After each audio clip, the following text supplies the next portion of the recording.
never thought I'd feel this way. And as far as I'm concerned, I'm glad I got the chance to see. I have lots and lots of memories of Scott. Really great memories. But his broad smile is what I remember. Blonde hair, and that broad smile just lit up a room every time he went into either a classroom or into a restaurant or wherever. It's one of the great things that I remember about him. Always prepared to crack a joke. I never really saw him in bad humour. I never really saw him trying to take anything out on anybody else. He was always supportive, bit cheeky, but cheeky in the best possible sense. Very supportive of everybody else, particularly in his class. He was one of those people who was at the centre of everything, into football, Liverpool football, unfortunately. And then I suppose he was such a great character around about St. Finian School. You can check it that he was gone, or you can smile because he has lived. You can find words to pray that he will come back, and you can open your eyes to see all that he has done. Your heart can be empty. Your heart can be empty because you can't see him, or you can be full of the love you share. You can turn your back on tomorrow and live yesterday, or you can be happy for tomorrow because of yesterday. You can remember him and only that he's gone, or you can cherish his memory and let it live on. You can cry, you close your mind, be empty and turn back, or you can do what he wants. Smile, open your eyes, love and go on. He was always driven by a great spirit of adventure, pushing out boundaries.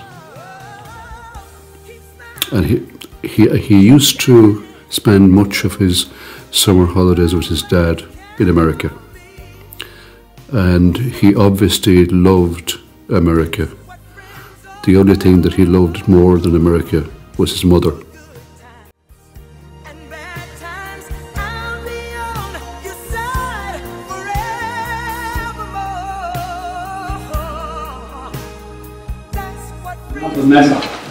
I thought we were going to say that at some stage.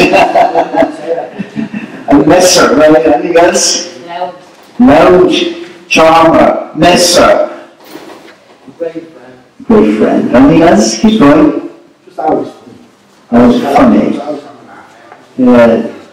See, you know, you're ancient people around here. He was 40. You know what it is? 40. He's 40 last Friday. Is that right, isn't it? That's how we were due to meet when we were snowed off. Yes. And what you were to say about you? He had an infectious smile. Infectious smile, Lisa, yes? John, yes? I didn't know Scott personally, but he's asked to do something today to calculate the bride. It wasn't just a privilege, it was an honor to do it. Thank you. Thank you. He took to life in America and life with the American Navy like a duck to water. He blossomed, he grew, and you could see that he had started on a career that would see him through for the rest of his life. He just loved everything about the Navy, the camaraderie, the support, being able to achieve, move up the ladder each time, getting an additional star or grade or whatever it was. This kindly, generous and good-humoured man clearly made a very deep impression on his fellow workers. He's remembered with such affection by his local friends here in Finglas. We say? Yes. On the rising of the sun and its going down, remember Scott. The blowing of the wind and the chill of winter, remember Scott. The blueness of the sky and the warmth of summer, remember Scott. The rusty of the leaves and the beauty of autumn, remember Scott. The beginning of the year and when it ends, remember Scott.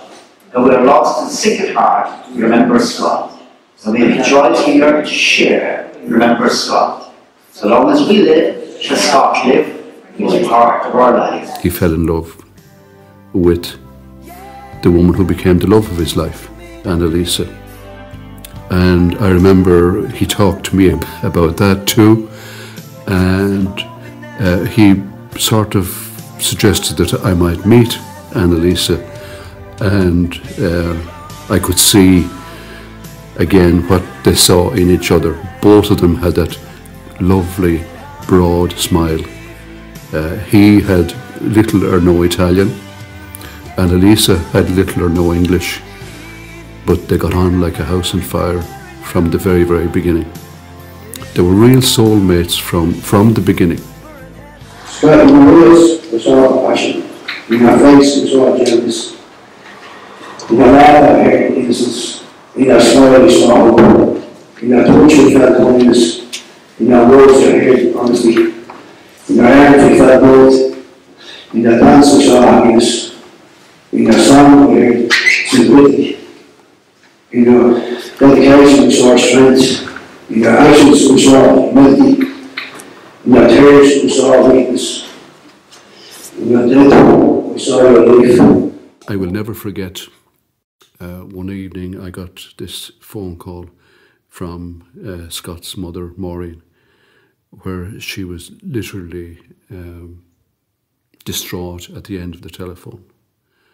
And I knew that something wasn't quite right.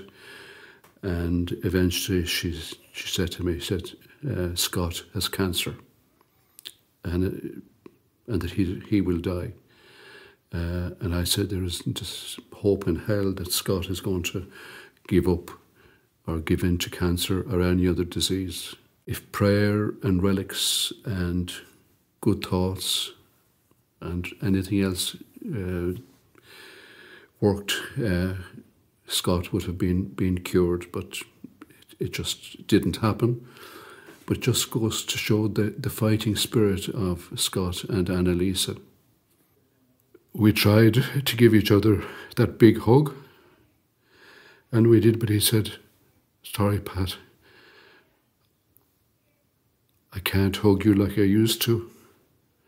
It was clear that his whole body was just a shadow of his former self. And while we said we'll keep in touch, we both knew that it was highly unlikely that we would meet again, in body anyway. The rest is history of a courageous, adventurous, fun-loving man who I miss very dearly, and I know so does Maureen and Paddy and all of the family, and they're right too.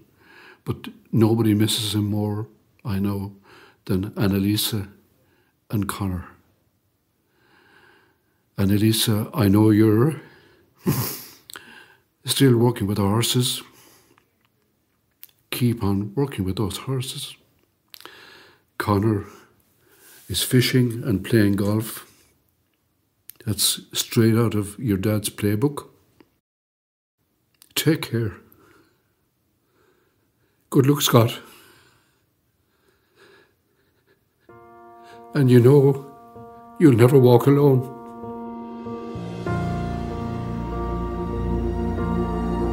When you walk through a storm, hold your head up high, and don't be afraid of the dark. At the end of the storm, there's a golden sky and the sweet silver song of the lark.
song of the